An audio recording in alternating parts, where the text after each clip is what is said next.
নমস্কার বন্ধুরা, আজকে বৃহস্পতিবার, ওই জন্য আমি একটু নিরামিষ রান্না করছি। আলু পোস্ত। ওই জন্য ছোটো ছোটো করে আলুটা কেটে তেলের মধ্যে দিয়ে অল্প লবণ দিয়ে হালকা লাল লাল করে ভেজে নেবো। ভাজা হয়ে গেলে অল্প পরিমাণে জল দিয়ে দেবো। জল দিয়ে ঢাকা দিয়ে দিয়েছিলাম। ঢাকা দেওয়ার পর দেখি আলুটা হালকা সেদ্ধ হয়ে গেছে। ওই টমেটো কুচোটা দিয়ে দিলাম।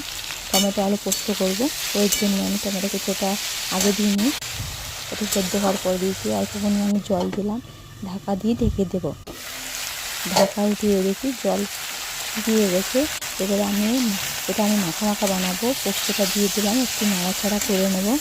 এরকম আরও নতুন নতুন ভিডিও আপডেট পাওয়ার জন্য বন্ধুরা একটু লাইক কমেন্ট সাবস্ক্রাইব করে দিয়ে